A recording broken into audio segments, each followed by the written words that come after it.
الرجيم بسم الله الرحمن الرحيم إن الحمد لله نحمده ونستعينه ونستغفره ونعوذ به من شرور أنفسنا ومن سيئات أعمالنا من يهده الله فلا مضل له ومن يضلل فلا هادي له ونشهد أن لا إله إلا الله وحده لا شريك له ونشهد أن محمدا عبده ورسوله اللهم زدنا علما بسم الله الرحمن الرحيم. So inshallah we'll start with the second part of the talk on the life and works of Imam Abu Hanifa. And in order to understand his work, we have to understand his times. We have to understand the history of the city of Kufa at that time. So, for the first few minutes and the first few slides will be devoted to the city of Kufa itself. It is located near Najaf in Iraq. It was established in the year 636 of the current era by Umar radiallahu ta'ala anhu. It was also one of the three major cities in Iraq, along with Basra and Baghdad. Basra was also a center of Islamic learning. Baghdad was subsequently established by the Abbasid Caliphate. Initially, Saad bin Abi Waqqas radiallahu ta'ala anhu was dispatched as a governor by Umar al-Khattab radiallahu ta'ala anhu. But the citizens of Kufa resisted his governance and accused Saad radiallahu ta'ala anhu of some governmental abuse. Despite being found innocent of the charges, Umar radiallahu ta'ala anhu recalled Saad radiallahu ta'ala anhu, and he dispatched Ammar ibn Yasir as a governor, and then Abdullah bin Masud radiallahu ta'ala anhu. Now, one may question that if Saad was innocent, why did Umar radiallahu ta'ala anhu recall him?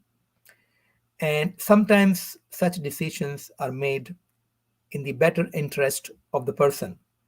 That Umar radiallahu ta'ala anhu did not want to put Saad into more fitna, and he didn't want to put pressure on the citizens of Kufa as well. Now, Kufa was a garrison town or city for the Muslims. It's a place where the military was stationed on the fronts of the growing Islamic empire. Ibn Masud radiallahu ta'ala anhu had fought alongside the Prophet sallallahu alaihi wasallam in many battles. But during this time, he was given the responsibility of mentoring the garrison and the city at large, fostering them in their learning and uplifting the community into practicing the deen of the Prophet sallallahu alaihi wasallam. The people of Kufa took to Ibn Masud radiallahu ta'ala anhu very well. And the city flourished in the Islamic sciences, particularly in the recitation of the Quran.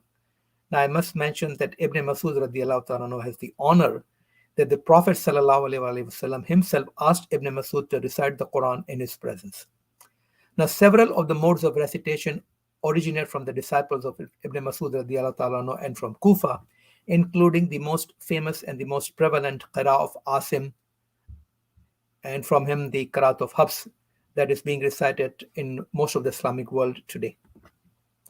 However, the political strife continued, and Umar radiallahu ta'ala anhu would go on to dispatch the last governor of his administration, Mughira ibn Shu'bah radiallahu ta'ala anhu. So when Uthman bin Affan radiallahu ta'ala anhu became the new caliph in the year 644 AD after Umar radiallahu ta'ala anhu was assassinated, he appointed a new governor into Kufa named Walid ibn Uqba. Kufa became a base for some rebels who would then go on to revolt against Uthman radiallahu ta'ala anhu, assassinate him, and they pushed Ali ibn Abi Talib radiallahu ta'ala anhu to change the capital to Kufa. Now, this last statement is something that I found while doing research, and it is not authenticated. Now, Ali radiallahu ta'ala anhu was assassinated by the rebels in the Grand Masjid of Kufa.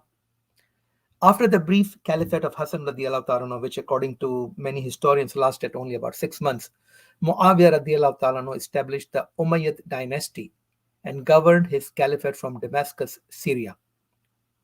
So Kufa's role as a political and a garrison town somehow diminished at that time, but the people of Kufa had always been instigators against the Umayyads, and they offered their city as a base for Hussein ibn Ali radiallahu ta'ala, the grandson of the Prophet sallallahu alaihi wasallam, and his family to launch a revolt against the caliphate of Yazid II Umayyad Caliph.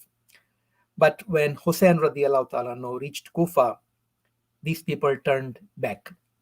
What were the reasons? We don't know for sure, but it's possible that the people of Kufa were pressurized by Yazid or his army, and eventually Hussein radiallahu ta'ala and several members of his family were massacred on the 10th of Muharram at Karbala.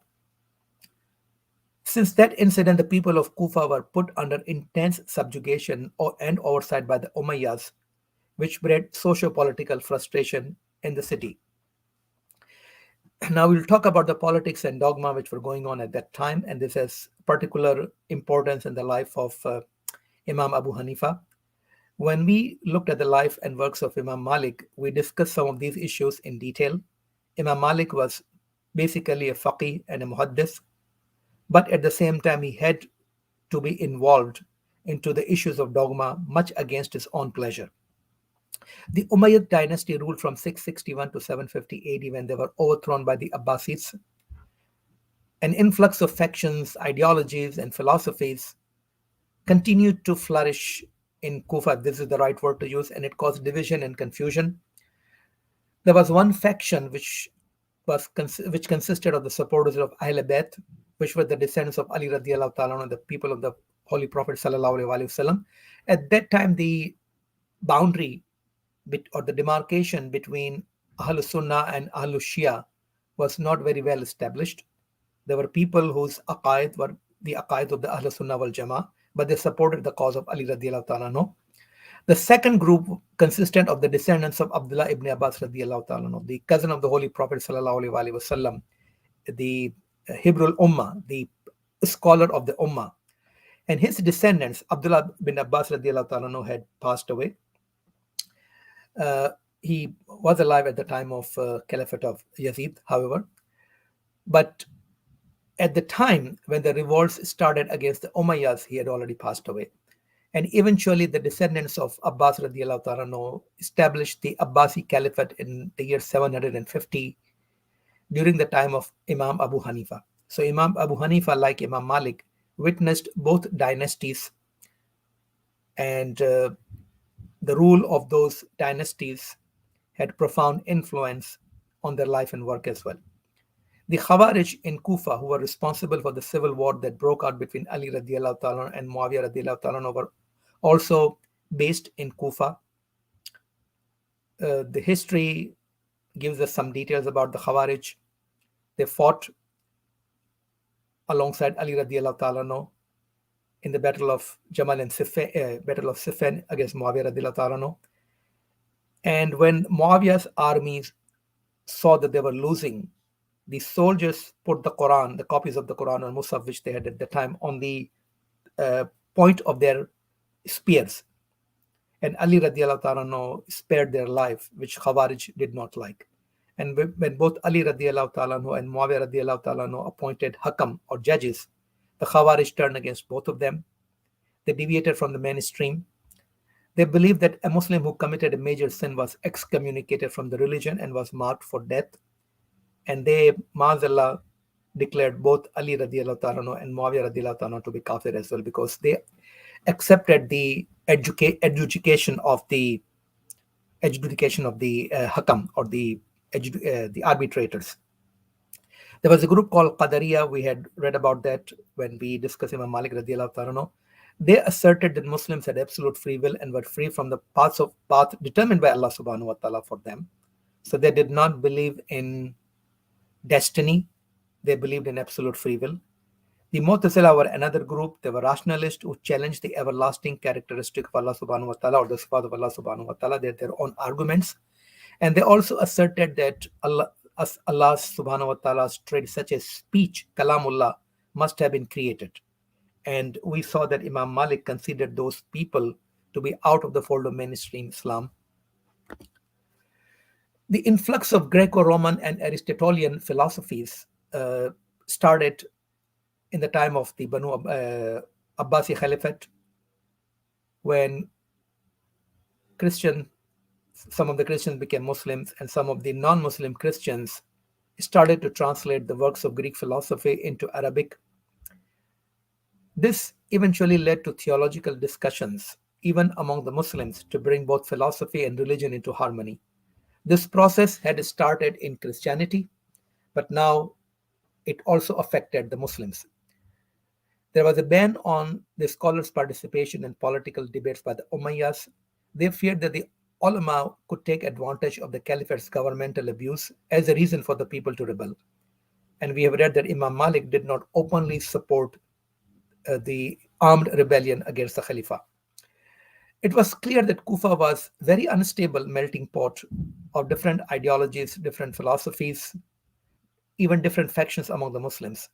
These scholars, besides working on compilation of Sharia, such as the disciplines of fiqh, hadith, tafsir of the Quran, they were unfortunately and unwillingly dragged into political, philosophical, and theological discussions, and Imam Abu Hanifa was no exception. Before the four madhab, the Islamic law was determined by groups of scholarship primarily from the schools of Iraq and Hijaz, but due to the descendants of the companions of the Prophet ﷺ living in the city, Medina had preserved the teachings and ways from the time of the Prophet ﷺ, making it the strongest center of hadith studies in the world. And at the time of Imam Malik, rahmahullah, who compiled the first book on Islamic fiqh, Al-Muwatta, and we discussed that when we studied the life of Imam Malik. The great scholar and contemporary of Imam Abu Hanifa, Imam Malik ibn Anas, is credited for compiling the scholarship of Medina into what is now called the Maliki madhab. Imam Malik was a few years younger than Imam Abu Hanifa and lived for a few more years afterwards. And one of the major students of Imam Abu Hanifa, Imam Muhammad Hassan al-Shaybani, actually traveled to Medina and became a pupil, a student of Imam Malik as well after the death of his teacher Imam Abu Hanifa. The school of Imam Malik is referred to as Ahlul Hadith or the people of Hadith or Ahlul Medina. On the other extreme, the scholars of Iraq were also known as Ahlul Rai, people of the opinion. And we discussed when we studied Imam Malik that Rai doesn't simply mean a personal opinion picked up from thin air. It was based upon Dalil. The school of Iraq was known for expanding the use of analogies and analysis within the sources of Islamic law, such as the Quran and the Hadith, in order to refute the dissenters of Kufa. So their opinion originated and it had its source in the divine sources of Islamic law, but they made, you can say, overuse or expanded use of analogy or qiyas. For a brief period, these schools would conflict in their methodologies, but eventually reconcile their issues after Imam Abu Hanifa and his students met with Imam Malik and his students. So what's the contribution of Imam Abu Hanifa to Islamic scholarship? And when we read the books about the manaqib, or the manaqib will be the praise of the scholars, such books were written by the adherents of each group to give us sometimes an overblown and exaggerated opinion of their imams as well. Many of these things are correct, authentic. Some of these things appear to be quite open exaggeration. Now, the Prophet ﷺ, this hadith is by the way accepted, that the Prophet ﷺ was once sitting with his companions and he put his blessed arm around Salman al-Farsi, who was the Persian companion. His life story is worth studying. The Prophet ﷺ said, even if faith was left amongst the stars, or if the faith was hanging among the stars of Surya, or the Iman was hanging in the Surya, one of this man's descendants would grab it. Now, he was talking about Salman al-Farsi, and the adherents of Imam Abu Hanifa have extended this to indicate that the Prophet ﷺ was actually referring to Imam Abu Hanifa. And again, we would never know. I will quote one of the narrations of this hadith in Arabic. قال كنا جلوسا إن النبي صلى الله عليه وسلم إذ نزلت عليه سورة الجمعة فلما قرأ وآخرين منهم لما يلحق بهم. That the Prophet ﷺ was with his companions when the ayah of Surah Jummah was revealed to him, that and those or the later from them who have not yet joined with them or met with them. So one person, قال رجل من هؤلاء يا رسول الله صلى الله عليه وسلم. So a person asked the Prophet ﷺ, who are those people, who are those later ones? فلم يراجعه النبي صلى الله عليه وسلم حتى سأله مرة أو مرتين أو ثلاثة. The Prophet ﷺ did not respond to him until he continued to ask, and he asked twice or thrice.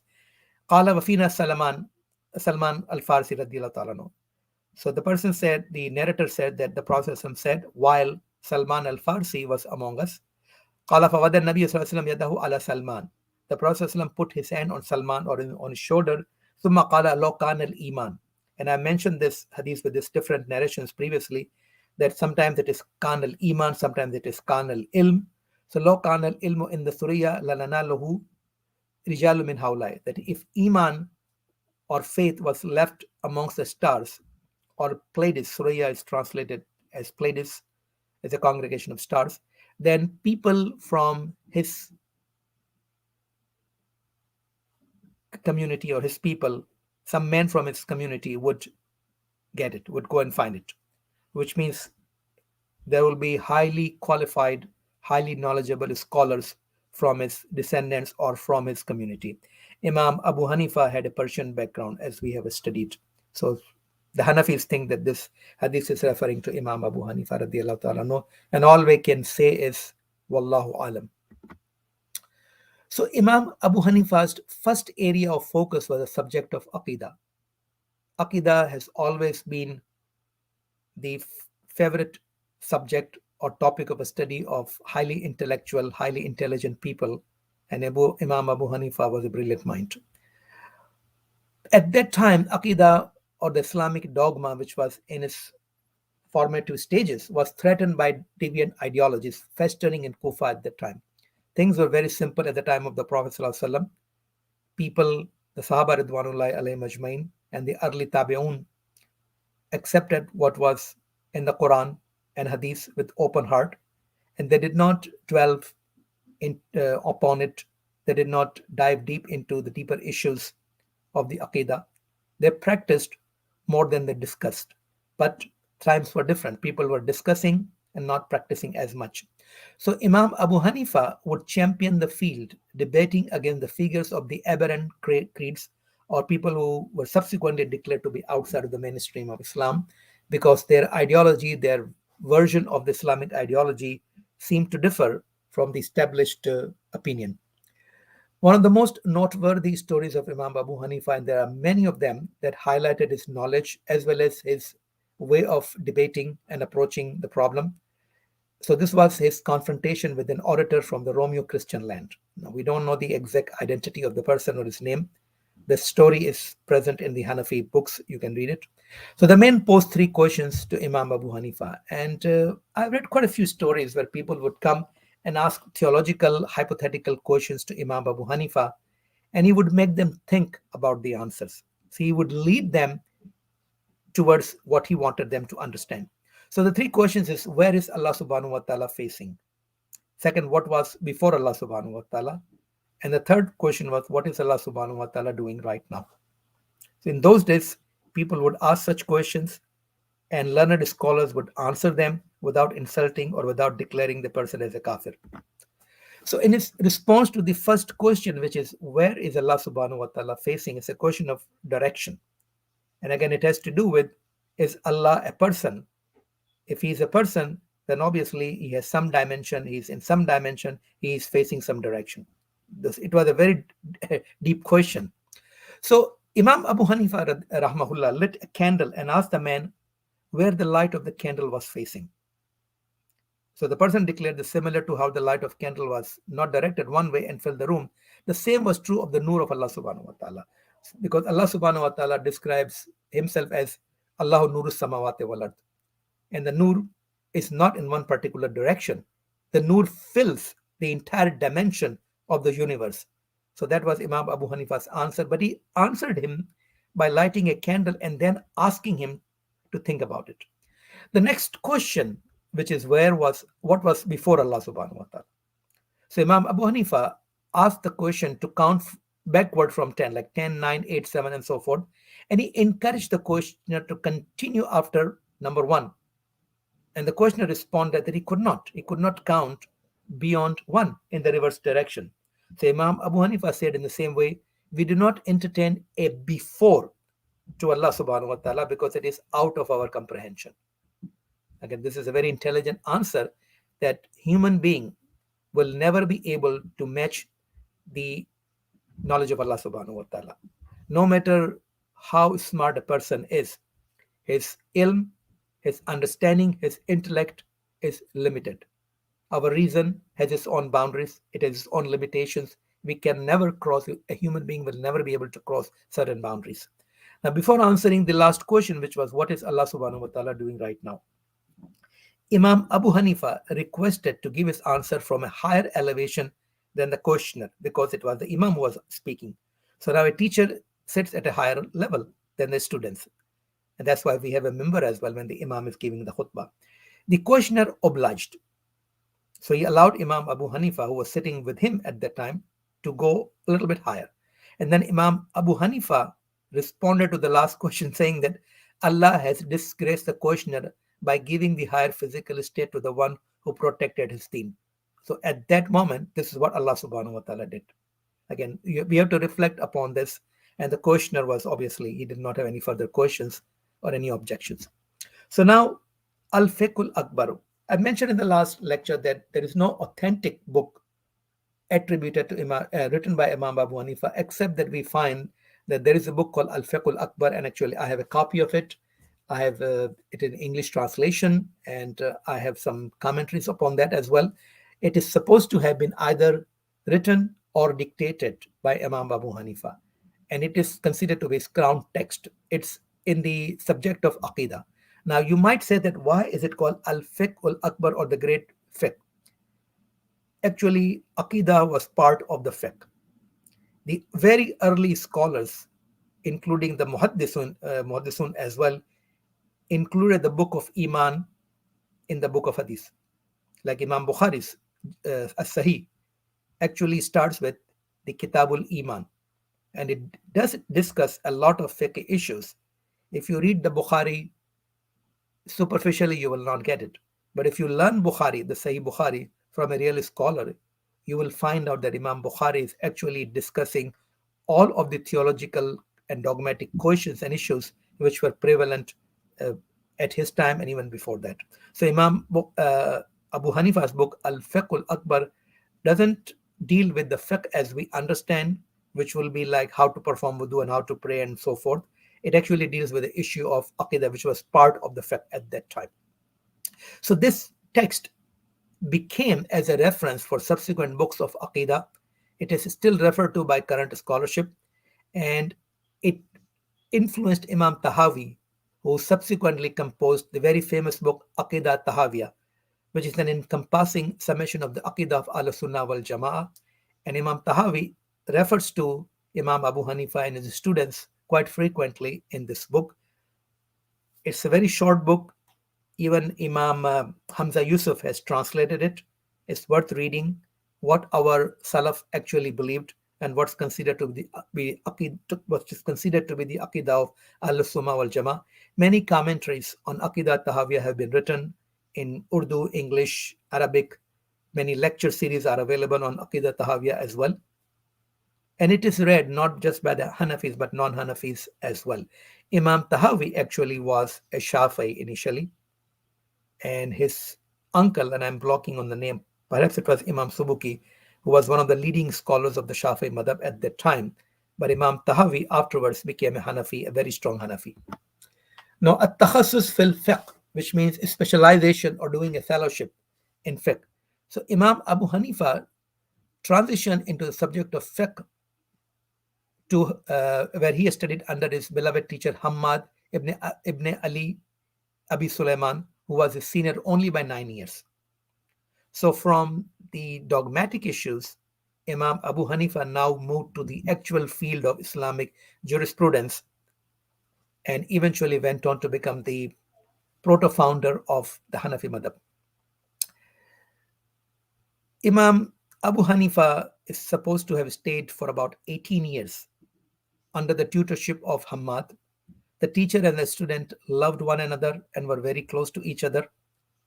Hammad traces his sanad, or the chain of transmission, to Ibrahim al-Nakhai, who traces his chain to Al-Qama, who was a student of Abdullah bin Masud radiallahu ta'ala, who narrated from the Prophet Muhammad sallallahu alaihi wasallam. So if you look at the sanad of Imam Abu Hanifa, it has Hammad, Ibrahim al-Nakhai, Al-Qama, and Abdullah bin Masud, and to the Prophet sallallahu alaihi wasallam.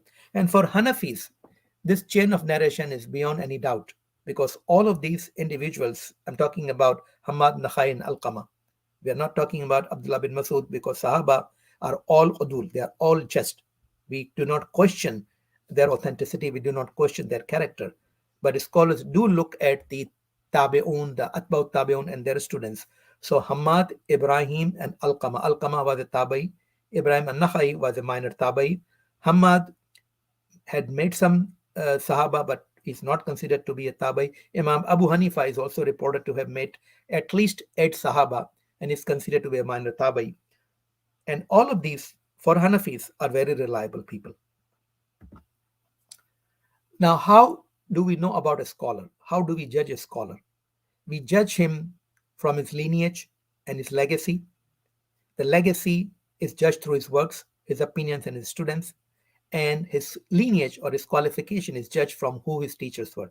So when you read the original books on Islam, any of the Islamic sciences, be it hadith, tafsir, fiqh, theology, you will find that in the introduction, the scholar or the author of a book is his life is discussed from the point of view of who he learned from and what did he leave behind, who were his students. In modern day, you can say that a person is judged by the institution where he trained and what kind of research he has done, his speeches, his writings, his books, his research, his students. So the same thing is true of the Islamic scholarship as well. So the lineage and legacy of the Hanafi fiqh comes in the form of a verse. It's a very famous verse in the Hanafi fiqh. I don't know who actually composed it. الفقه زرع ابن مسعود وألقمة حسده ثم إبراهيم دواس نعمان طحنه يعقوب آجنه محمد خابز والأكل الناس. What does it mean? That Ibn Masud radiallahu ta'ala anhu actually sowed the seeds of fiqh. Then Alqama grew it further. Ibrahim harvested it. Nauman, which is Imam Abu Hanifa, then grinded it. Yaqub actually kneaded it. And Yaqub is actually Imam Abu Yusuf. And Muhammad is Al-Hasan al-Shaybani. He then made the bread and then people ate it. So this is the whole lineage and the legacy.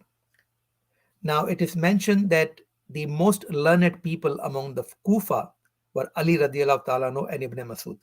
And I don't think that any person belonging to any madhab would disagree about the fiqh of Ali radiallahu ta'ala anhu and Ibn Masud.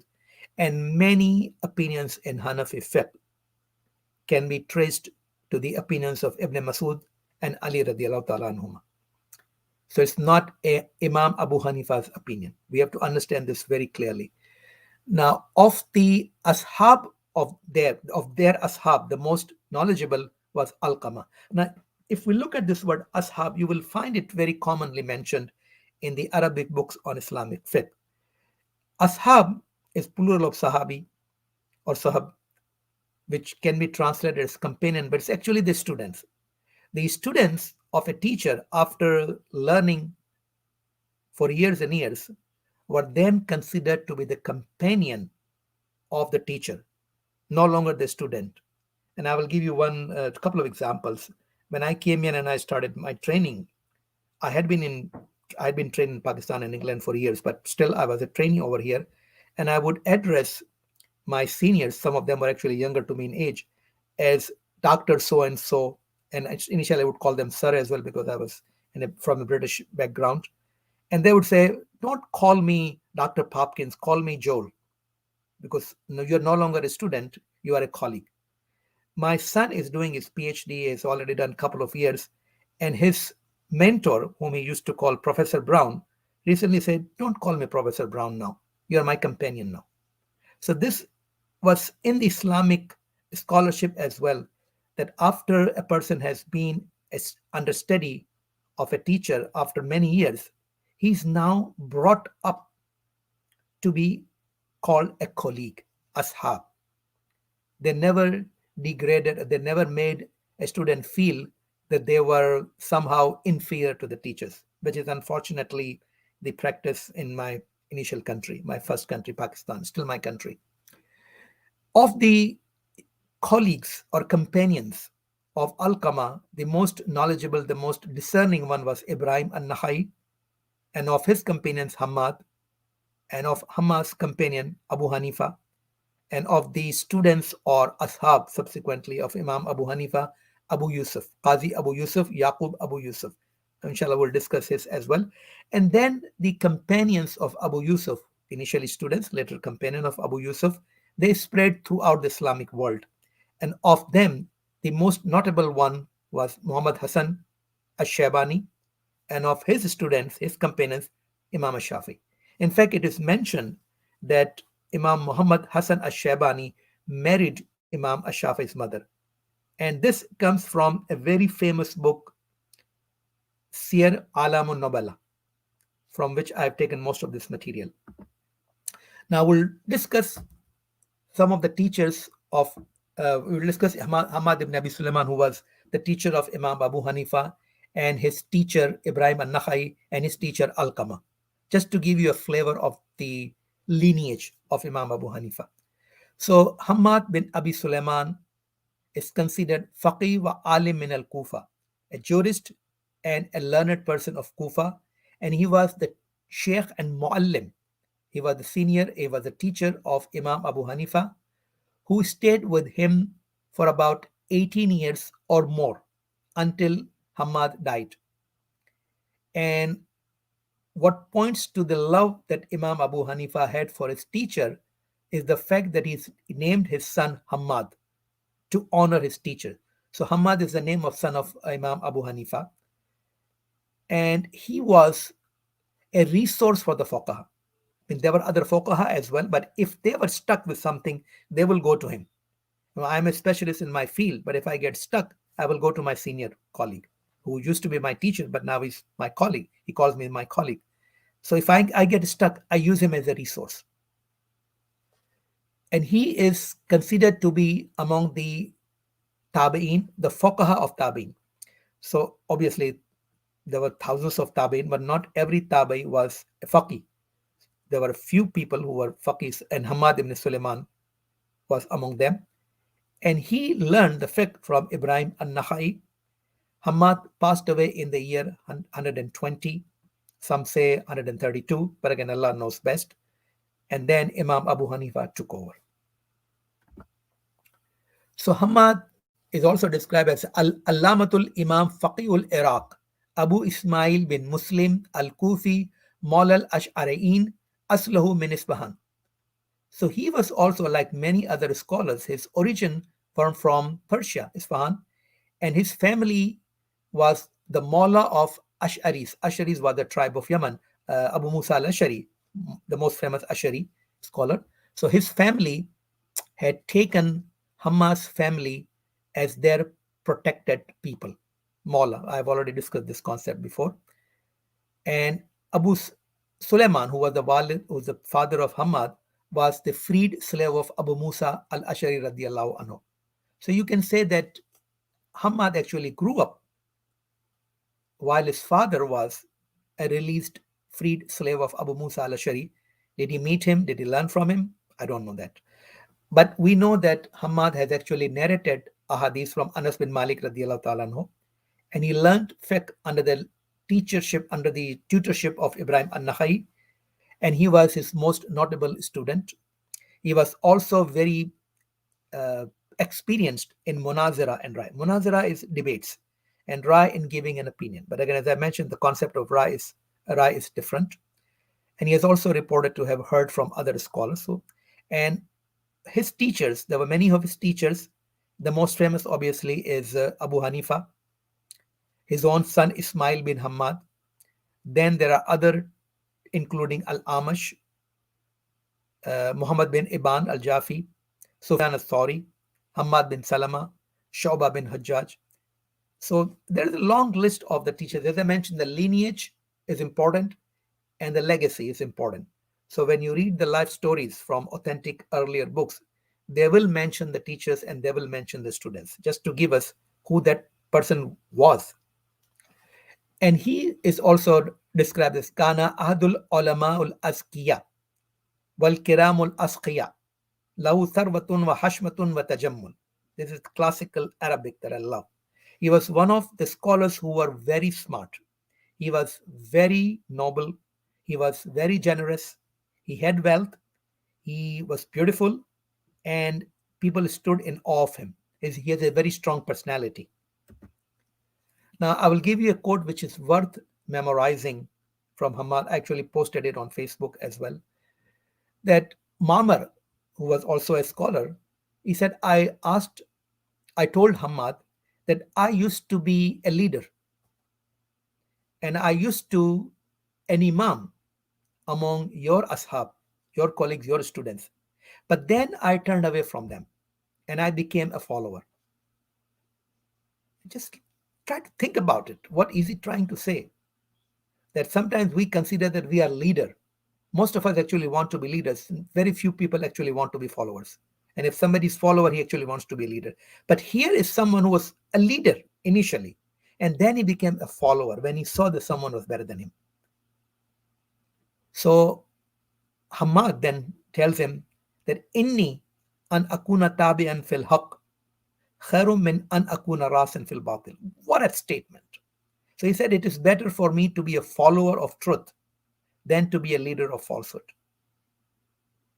And I cannot tell you what message I get from reading it. I just keep repeating this thing in my mind, that it is better to be a follower of the truth than to be a leader of falsehood. Now, Hamad, as a narrator of hadith, he narrated only a few hadiths. Imam Bukhari does not include any hadith with Hamad in its chain, but there is one hadith in the Sahih of Imam Muslim. But Imam Bukhari actually does quote an opinion of Hamad on a juristic issue related to the witnessing in the case of Rajam or stoning due to adultery. Now, for Imam Bukhari to include the opinion of Hamad itself shows the caliber of Hamad. Imam Bukhari would not quote anybody. So he said an Hamad. So Imam Bukhari is given different opinions, and he gives opinion of Hamad as well, who said Sal to Sayyid ibn al-Musayyab, that I asked Sayyid bin Musayyab, who was one of the 7 leading scholars of Medina, and to the best of my knowledge, he was son-in-law of Abu Hurairah radiallahu ta'ala. No?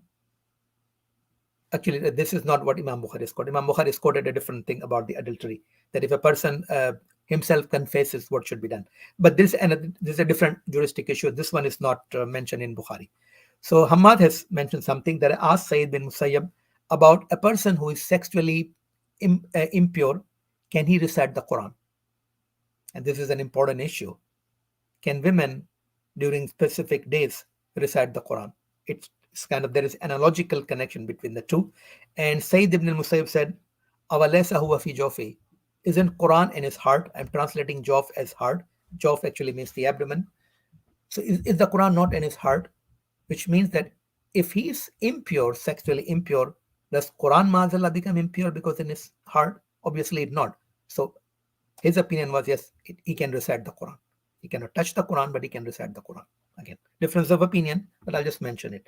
Now, the teacher of Hamad was Ibrahim bin Yazid an-Nakhai, who died at a very young age. He was not even 50 when he passed away. He was a tabi. There is no question about him being tabi. There is no question about Hamad being tabi. There is a question about Imam Abu Hanifa being tabi. The Hanafis vigorously contend that Imam Abu Hanifa was a tabi, and he met with at least 8 Sahaba. The others say that he was a minor tabi, but he never narrated a hadith from a Sahabi. And there are those who are opponents of Imam Abu Hanifa who said he never met a Sahabi, which seems unlikely.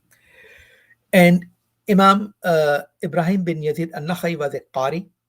The Qari doesn't simply mean somebody who recites the Quran, somebody who knows the Quran. He was a Kufi, and he was one of the narrators of the hadith of the Nabi Sallallahu Alaihi Wasallam.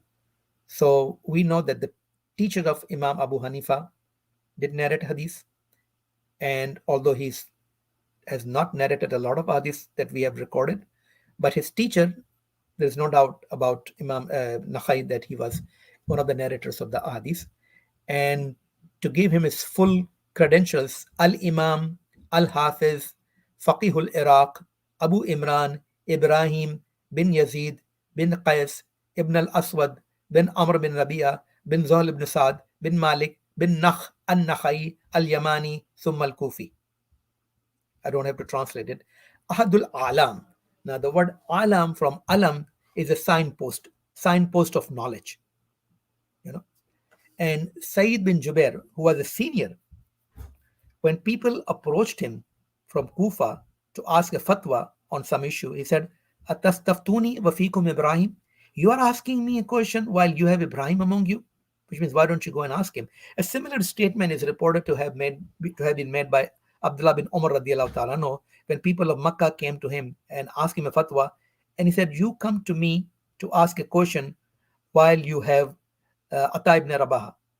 Inshallah, we'll discuss Ata ibn Rabaha as well, one of the very senior Tabain, a what you call Mufti Azam of Makkah at that time. Even though they were Sahaba Ridwanullahi alayhim at that time, he was considered to be the Mufti Azam of Makkah. Now, Ibrahim met with several ashab of the Prophet sallallahu alaihi wasallam. But he said that he did not narrate from any of them. Again, this is one opinion. He did meet with Aisha radiallahu ta'ala anha, and his family accompanied Aisha radiallahu ta'ala anha on Hajj.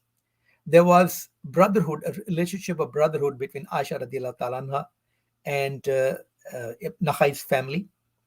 And he did enter upon Aisha radiallahu ta'ala, which means he met while he was a child. But it is not proven that he heard ahadith from Aisha radiallahu ta'ala. I doubt it that Aisha radiallahu ta'ala will not teach Nakhai, or he will not ask her. But anyway, however, there are narrations from Nakhai which are mentioned in Abu Dawud and Nasai and Qarwaini. It is mentioned by Sir Alamun Nubala.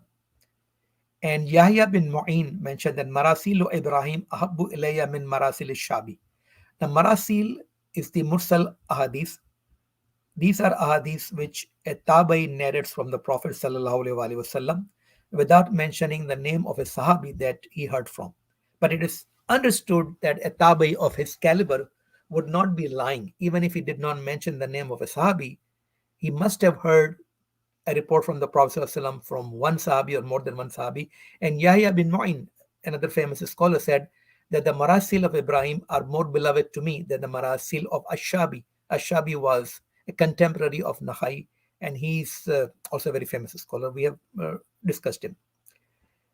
And Muhammad bin Saad, in Tabaqat ibn Saad, another book of biography of famous scholars, he said that Ibrahim met with al-Mu'minin Aisha radiallahu ta'ala anha, and he heard from Zayd bin Arqam, Mughira bin Shoba, and Anas bin Malik. So you can see that there is a disagreement among the biographers whether Ibrahim Nakhai narrated hadith from the Sahaba or he just met with them. Now, I will give you some issues which Ibrahim handled, and those were some of the issues which were happening at that time. And this particular issue about Muslims fighting against Muslims. Okay, so this is mentioned that a person came to Ibrahim an-Nakhai and he said, Ya Aba Imran. So Aba Imran or Abu Imran is the kunya of Nakhai. And he says, Hassan Basri says that when two Muslims face each other with a sword in their hands, then the one who kills and the one who is killed are both in hellfire, because both intend to kill each other. And then the person said, Hada man qatala ala dunya, fa amma qitalu man baghiya fala ba'sa bihi. So the person says that one person was fighting for the sake of dunya. And if a person, there are two Muslims both fighting with each other, one is a rebel who is against the Imam, and the other person is fighting with the Imam. If he happens to kill the rebel, then the murderer, or you can say the killer, will not go into hellfire because he was fighting for haqq. And Ibrahim says, Hakaza qala ashabuna an Ibn Masud. That this is also the opinion of the companions, of our companions, which could be our teachers as well as our colleagues, from Ibn Masud radiallahu ta'ala. Okay, now listen to the next part. So if it is okay to be fighting other Muslims, if you think you're on the right path, then people asked Ibrahim Nakhai, Aina kunta yawm Zawiya? Where were you on the day of Zawiya? I will explain that. He said, I was sitting in my home, which means I was not fighting Two Muslim armies were fighting, but I was not fighting. Then they said, فَأَيْنَ كُنْتَ يَوْمُ الْجَمَاجَمِ? Where were you on the day of Jamajam? He said, I was sitting in my bed, in my home. Now, these two battles were fought by people against the army of Hajjaj ibn Yusuf. Okay, Hajjaj was fighting on behalf of the government of Banu Umayyah, while people who were against Banu Umayyah were rebelling against. And there were two battles which are mentioned here, Az-Zawiya and Yawmul Jamajam, in which An-Nakhai did not participate, although he has said that a person can raise the sword against other Muslims if they are rebels. One party thinks that they are right, the other thinks that they are not right. So the people said that Al-Qama was the teacher of An-Nakhai. So they are taunting him that your teacher fought with Ali radiallahu ta'ala in the battle of Siffin. So why did you not participate? And he said, Bakh Bakh.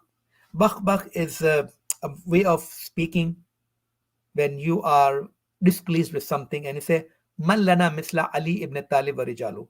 Who among us is like Ali bin Talib radiallahu ta'ala and his people? Which means when Al-Qama fought against the other Muslim group, he was fighting with Ali radiallahu ta'ala anhu and his companions who were actually Sahaba. A lot of Sahaba were there. So you say, times are different. People are fighting, but they are not like Ali ibn Talib. If I was at that time, I would have fought alongside them. But here situation is different. So again, an answer has to be looked at in a particular context. Now, when Nakhai passed away, Shabi, who was his contemporary, he asked the people who had buried Ibrahim al-Nakhai, he said, did you bury your sahib? They say, yes. And then Shabi, big scholar. This is what scholars did. They would respect other scholars even if there was a disagreement. They will not denigrate them. He said, Ama innahu ma taraka ahadan alamu minhu or afqa min. He said he did not leave behind anyone who is more knowledgeable and more discerning, more expert in fiqh than him. So Shoaib bin Habhab, who is narrating, he said, I asked Shabi, Walal Hasan, Wala Ibn Sirin. He said, not even Hasan al-Basri and Ibn Sirin, big scholars, He said, Naam, Wala min Ahlul Basra, not even from the people of Basra. Wala min Ahlil Kufa, Wala min Ahlil Hijaj, wa fi riwayatin Wala min Ahlil Sham. So according to Shabi, there was no person like Ibrahim, no person in terms of scholarship who was left after Ibrahim al-Nakhai, and that includes people like Hasan al-Basri and Ibn Sirin. That's the status. Now, Ibrahim's teacher, Al-Qama bin Qais al-Nakhai. Al-Qama is considered to be Makhzumin. Makhzumin are people who were alive at the time of the Prophet ﷺ, but somehow they didn't meet him. So they didn't see him. So he is not a Sahabi, but he's a Muslim. He went to Kufa and he became the most well-known student of Abdullah ibn Masud radiallahu ta'ala, who himself, the teacher, is now praising his own student that Ma aqra'u shay'an wala a'lamu illa wa Al-Qama yaqra'u wa ya'lamu. There's nothing that I read or know that Al-Qama doesn't read or know, which means my student is at the same level as I am.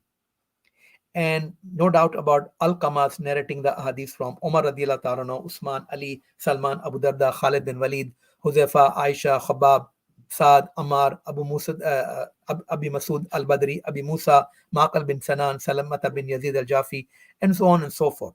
So there's no question about Al-Qama's scholarship. He was, you can say, a contemporary of Sahaba, but then he did not meet the Prophet sallallahu alaihi wasallam. And he jabbad al-Qur'ana ala Ibn Masud. He learned the recitation of the Quran from Ibn Masud and to a higher level, very high level. And he has a very long list of students, the chief being obviously An-Nakhai. And Ibrahim narrates from Al-Qama, who said that Kuntu rajulan qad atani Allahu husna sawt bil Quran, that I am a person whom Allah subhanahu wa ta'ala bestowed with the beauty of voice, a very beautiful voice and recitation of the Quran. And Ibn Masud would call for me and I would recite the Quran to him. And when I would finish the recitation of the Quran, he would say, may my father and mother be sacrificed to you. Because I heard the Prophet ﷺ who would say, Inna husnu sawzinatul Quran. Beauty of the voice is beautification of the Quran. Now, this hadith has been mentioned by Ibn Sa'd in his very famous book, At-Tabaqat, also in Ibn Asakar. But in the chain of transmission is a person, Sayyid bin Zarbi, who is not considered to be an authentic one. However, the hadith is supported by a Sahih hadith from Al-Bara bin Azib radiallahu ta'ala anhu. Zayyinul Qur'ana bi aswatikum. Beautify the Quran with your voices. And this hadith has been mentioned by Imam Ahmad, Imam Abu Dawud, Imam An-Nasai, Ibn Majah. So very famous muhaddisin have narrated this hadith. So Imam Abu Hanifa admired Al-Qama so much so that he used to comment, Al-Qama is probably more profound in knowledge of hadith and fiqh than some companions. There is no doubt about the iman of the Sahaba Ridwanullahi alayhim ajmain, but not every Sahabi was very knowledgeable or expert in fiqh. There were a few, obviously, they were there. And Al-Qama is reported to have died during the reign of Yazid ibn Muawiyah. Now, I will mention a hadith which is not related to Al-Qama or Nakhai or Abu Hanifa, but it's something important for all of us. When we talk about, we don't follow so-and-so Imam, we follow Quran and Hadith, or one person will say, Imam Abu Hanifa was better than Imam al-Malik, or Imam Malik was better than Imam Shafi'i. This is not what we should be doing. We should be learning from them, and then we can choose one opinion for others without downgrading the other one. Now, this hadith is from Muhammad ibn al-Hanafiya, who was actually son of Ali radiallahu ta'ala. But he was famous as the son of his mother, who was al-Hanafiya. She was one of the wives of Ali radiallahu ta'ala. So Ali radiallahu ta'ala says, Qultu ya Rasulullah sallallahu alaihi wasallam, O Prophet of Allah sallallahu alaihi wasallam, in nazala bina amrun laysa fihi bayan amru wala nahi fama ta'muruna. Very important hadith, actually, very important wording, that if we face an issue in which there is no bayan, there is no clear-cut evidence, amr, either to do it or nahi, not to do it, which means he's talking about if we don't find something in the Quran and the hadith, and if we face this issue, what would you advise it? What would you order us to do in this situation? And the Prophet said, Tashawurun al-fuqa wal abidin. Seek the counsel of the scholars and the abid. Abid will be the worshippers, good people, religious people. So again, this highlights the importance of the fuqaha. We, unfortunately, we have been divided into Ahlul Hadith and Ahlul Fiqh or Ahlul Madhaib. This is what not it should be. They all go back to the same divine sources, Quran and the Hadith. And say, Wala tamdu fi ra'y khas. This is a very important part, that do not just hold on to the opinion, one specific opinion only, which means to the exclusion of other opinions. This is the right one, everything is wrong. Ask the counsel, seek advice from the fuqaha, from abidin. If there are more than one opinion, then you don't have to just stick with one opinion and say the other opinions are incorrect. All of them can be correct in particular context. You may be able to act upon one particular opinion under one circumstance, in one era, in one area, and the other opinion is still valid if circumstances change, if times have changed, if the location has changed. أقول قولي هذا واستغفر الله لي ولكم ولذكر الله أكبر. صلاة والسلام على رسول الله صلى الله عليه وسلم. السلام عليكم ورحمة الله وبركاته.